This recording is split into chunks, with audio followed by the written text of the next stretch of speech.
Today, as we meet to discuss matters touching and concerning the private security industry, it is our hope and desire that our discussions and deliberations will be robust and will ultimately redound to enhance the steps being taken to improve the private security industry environment. These series of consultations by the PSRA is having to do, as we say, with the meeting of the minds. This as we pool our collective skills, our knowledge and experiences to guide the formulation of policies and suggested amendments to the 23-year-old PSRA Act.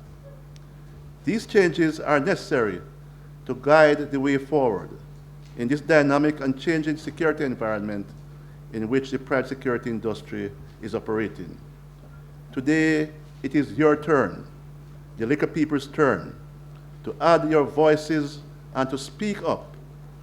This as we seek to incorporate your views in the various policy documents and the proposed legislative agenda that will guide the private security industry going forward.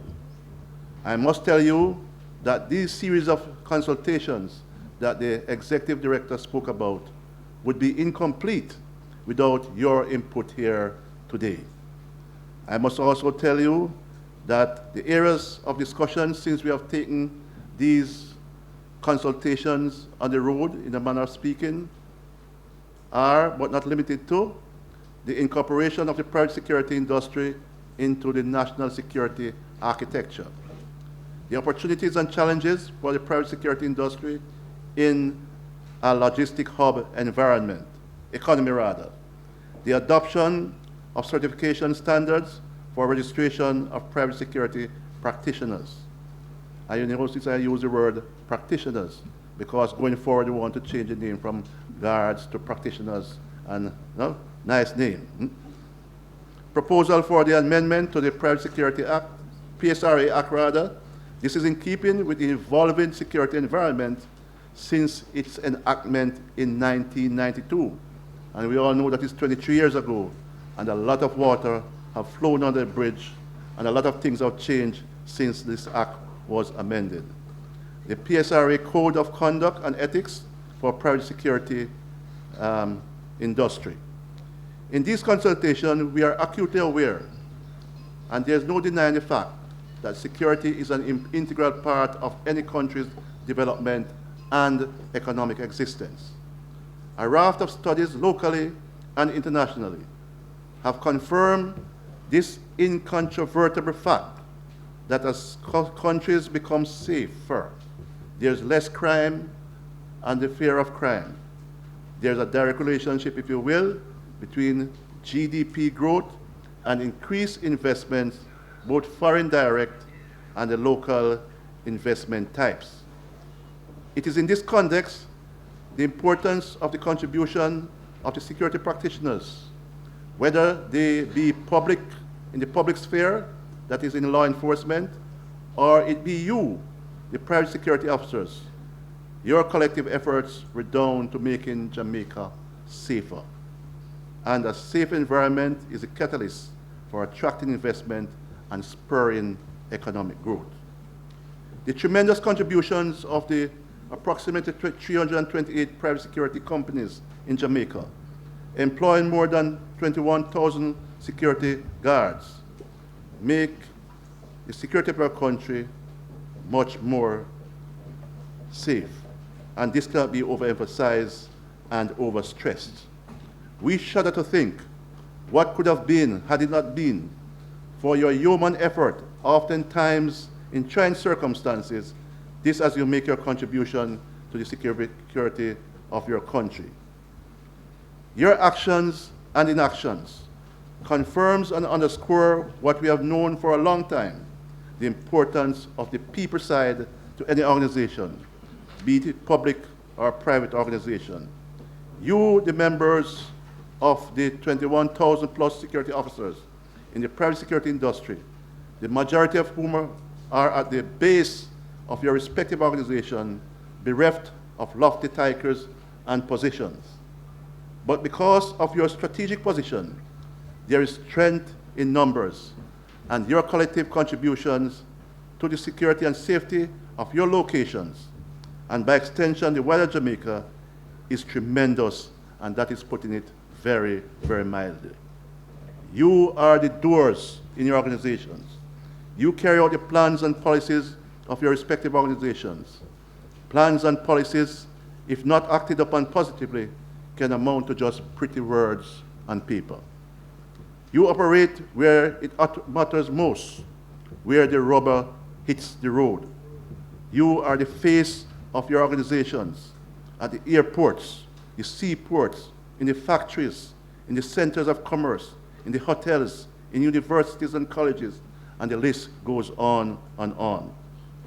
At places and locations where public security, that is law enforcement, are not and cannot cover, this because their numbers are not infinite.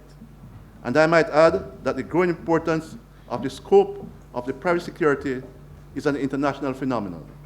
The Boston bomber in the United States of America might not have been caught but for the input of private security. As you perform your duties efficiently, your companies should become more attractive in the marketplace. Their bottom lines should improve.